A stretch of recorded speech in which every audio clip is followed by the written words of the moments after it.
Hello everybody! So recently I put out that Nintendo video where I explained how their business practices were very scummy because they, will take down a fan game which is competing with their official product instead of actually being a responsible developer and beating that fan game, which doesn't look so far like that's going to be the case, but we'll see.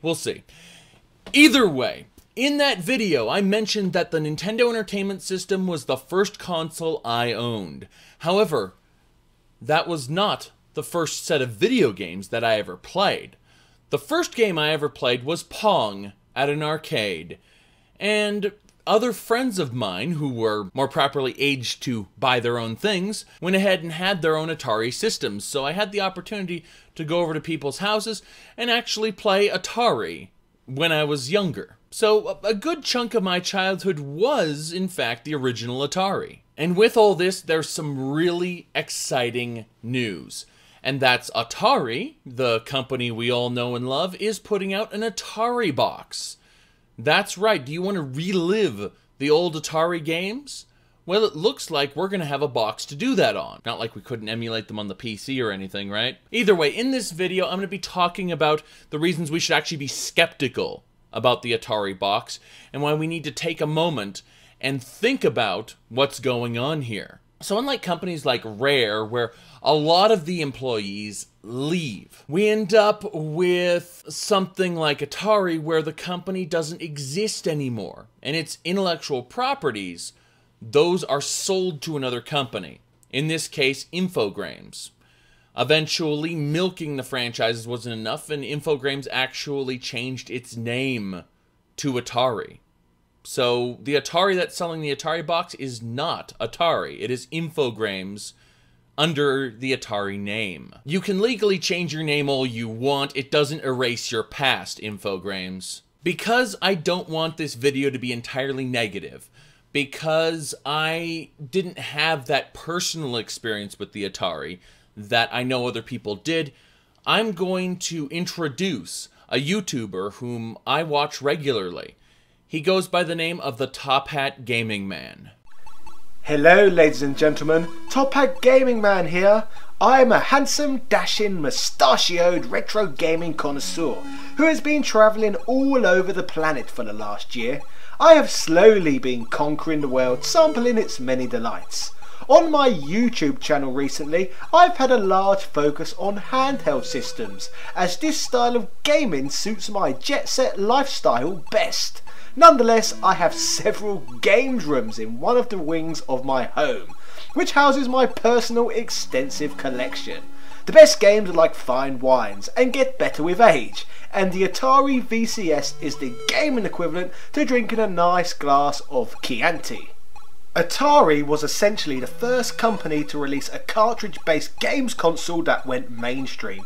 Sure, you had other companies putting out similar products before it, such as the Magnavox Odyssey, etc., but Atari were the ones who managed to become a household name. So, what was it that Atari did that was so special, that makes the brand so fondly remembered today?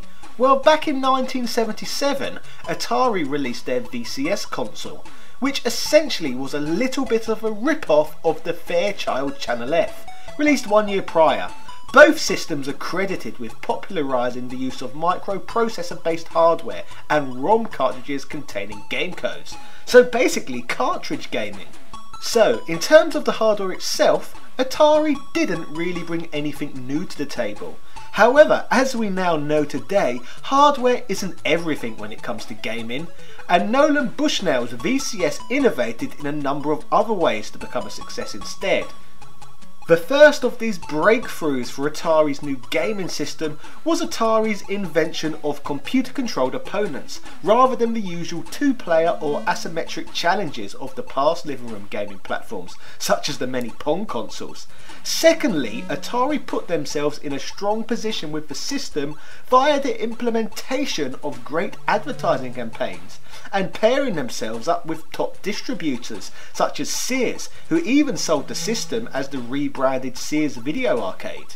Thirdly, and in my opinion Atari's biggest breakthrough of all in the golden age of gaming, was that they were the first company to license popular arcade games and bring them home to the living room. This was absolutely bloody groundbreaking at the time, as arcade games such as Space Invaders and Pac-Man were absolutely red-hot properties.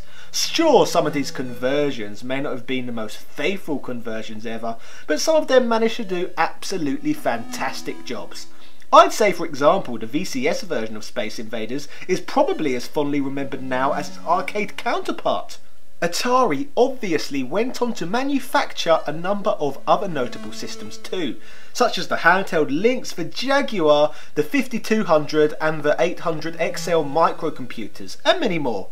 Each of these systems brought new and interesting things to the table, but obviously none of these platforms brought Atari the same success as the VCS. In fact, many of these endeavours ended up losing Atari a lot of money, and by the time 1996 came around, the company ended up changing ownership in rapid succession, meaning as of that year, the Atari we knew no longer existed. Despite the demise of the real Atari, their accolades and contributions to the field of gaming are undeniable. They were the company who set a precedent and brought the likes of Pac-Man and Space Invaders into the living room. So if it wasn't for the forward strides they made, who knows whether the likes of Nintendo, Sony and Sega would have been able to follow suit down the line. Atari hold an extremely important place in gaming history, and the VCS is essentially the granddaddy of successful games consoles. I actually honour the brand today by owning many of their old systems, and the VCS holds an important spot atop of my wooden television in my golden age room. Sure, many of the games may be simple and primitive by today's standards, but fun can still be had with most of their games. For me personally, there is nothing like sitting in front of one of these old screens, competing for high scores with a friend. It is a completely different style of gaming than that of which we are accustomed to now. So even with no nostalgia for the platform, there is a lot of fun to be had with the VCS. So overall, Atari was a great company. However, they have sadly been dead since 1996. So with the announcement of there being potentially a new Atari console being on the horizon, known as the AtariBox, it is important for us all to remember that this is not really an Atari console at all. Atari have been dead for 21 years and they are not coming back anytime soon. We probably have more chance of seeing Margaret Thatcher rising from her grave and opening back up all of the coal mines than we do of actually seeing the real Atari ever making a comeback. The Atari Box is simply a product being made by Infogrames, which is simply and shamelessly bastardising the Atari name. I am not calling into question the quality of this upcoming device. However, I am not stupid enough to believe that this is a genuine Atari product. It would be like someone buying the rights to my late great-grandfather's name, then actually claiming to be my great-grandfather. You see how the logic there just does not compute? It's shameless and stupid. So to summarise, for all I know, the Atari Box will be great. But even if it is, it's not a genuine Atari product, it's just a corporate cash-in by Infogrames. Cheerio! And there we have it. So let's talk about Infogrames for a moment. They were established in 1983. In 1992, they released Alone in the Dark, which was considered a big deal. On the side, in order to keep the money flowing, they went ahead and did Fantasia, which was a Sega Genesis licensed Disney game. They'd pick up Ocean Software, Gremlin Interactive, Beam Software, Single Trap, Humongous, Legend, Reflections Interactive. The list just goes on and on of companies that Infogrames slowly invested in over time. And by investing in these companies, they became a publisher, not a developer. Now, at this time, Hasbro, which is, a famous toy manufacturer, they were looking to get out of game publishing in general. They wanted to get out of the business because it just wasn't in their narrow scope of interests. So Hasbro ended up selling Hasbro Interactive to Infogrames, which Infogrames promptly renamed to Infogrames Interactive Inc. Now, while Atari had been dead for some time, in amongst all the various brands and licenses that Infogrames had picked up, they picked up the Atari brand itself. They purchased it outright from Hasbro. And so the various studios that Infogrames held, they could actually release those as Atari Brand games. It didn't matter that a different studio was developing it all under the hood, it was all listed under the Atari brand, and so many games would carry that Atari brand that had absolutely no connection to Atari. And that's the reality, is every time you see an Atari game now, it's simply one of the various studios that Infogrames holds. Now, to say their acquisition of Atari was simple would be an outright lie. Atari, it still existed in corporate form, but it did not exist as a creative entity by this point. Atari no longer created its own games, but was merely the corporate shell of its former self. What Infogrames would purchase in the early 2000s wasn't actually the Atari Corporation so much as the Atari brand. They would have limited shares in the corporation, but for the most part, what Infogrames had acquired was the brand in order to apply to various games. So an Infogrames subsidiary studio would go and put out a game, say a retro-inspired modern remake of something, and they would slap the Atari brand on it, because Atari was a brand now, it wasn't a studio. And so a lot of people would see Atari and immediately apply that logic. Oh, it's an Atari game! No, it isn't. And this is where the conflation of these different names comes into play. For example, with the Elder Scrolls, we have Bethesda Game Studios, the folks that actually produce the games. These people are not the same people as ZeniMax Online Studios, the people who made Elder Scrolls Online. They're not the same people as Bethesda Montreal, although they're technically under the Game Studios brand. They're still different studios. Bethesda Montreal, the people who did the Skyrim Special Edition, is not the same as Direwolf Studios, who did Elder Scrolls Legends. These are all separate entities. But ultimately, they all have the same publisher, Bethesda Softworks, and because they're all part of the ZeniMax family, they're all seen as the same entity. Clearly, in no way, shape, or form connected to Skyrim or Oblivion or Morrowind in any way except for a loose understanding of the lore, a very loose understanding of the lore, and the various names, Redguard, Breton, Dunmer, so on. Like, aside from those very loose concepts, they are completely separate entities. Well, in Atari's case, it's even worse. In Atari's case, it is literally just the name Atari being stuck onto the front of these games. So with the name Atari Inc., Infogrames actually opens a few Atari studios. But they're brand new studios. They don't have any of the old Atari talent there.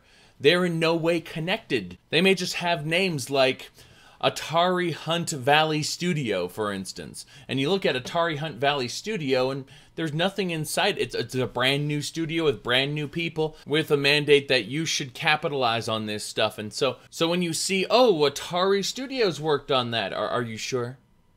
Are you really sure? Now, the United States Atari Interactive Company would get fully bought out by Infogrames, whereas Namco Bandai would go to snatch up the European Atari branch.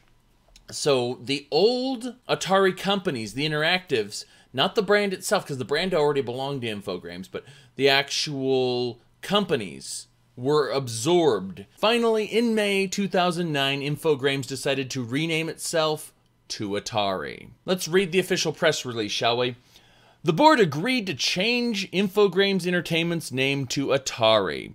This decision will enable us to make the best use of the Atari brand, capitalizing on worldwide strong name recognition and affinity, which are key drivers to implement the company's online product and licensing strategies. In other words, they already controlled Atari. Now, they decided to become Atari. It's like having the corpse of Atari sitting there on the ground and someone cutting it open and then wearing it like a second skin. I've talked about this on live streams quite a bit because people come to me and ask, what do you think about the AtariBox? Well, I think that the AtariBox could be an amazing thing if it's given to the right creative individuals who can then make it into a proper retro-inspired box that contains all these different games. The engineers to make the thing, the user interface designers to make a user interface that is appealing, and finally, to make proper use of the licenses that Atari holds, or Infogrames holds. I'm just going to call them Infogrames from now on, honestly.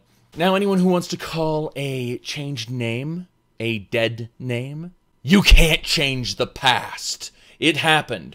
And so, moving along, I want to see Infogrames put out an Atari box that is something good. Something I can put in my living room, under my TV, and enjoy all the Atari classics. But right now I can do that with an emulator, so whoop-de-doo. It has potential. But just remember where it's coming from. The old Atari staff is gone. The people who made all those games you love are gone. And for the past decade or more, we've been seeing the Atari name stamped onto things which were made by various other developers. So this Atari box has the potential to be great or horrible. Don't hype over it. Sit and watch. And it might be good. But don't forget the past. Either way, thank you all for watching. Please check the links in the video description and subscribe to the Top Hat Gaming Man. He is a delight to watch. He's a snob and resonates with me a little bit, you know, because I kind of am too. Either way, he plays more games than I do. I don't have that level of variety he does. So when I go and look and he makes a video on this or that, I'm like, ooh, that exists. I should try it out. The only time I feel that I really knew about something before he mentioned it, in terms of really, really obscure shit, was The Legend of Zelda BS. And I actually did a review on both of those titles. You should go check that out. And I'll go ahead and put his review to those up as well, because why the hell not? Watch both videos. They're good. Either way, check the links on screen for more content, and I will see y'all next time.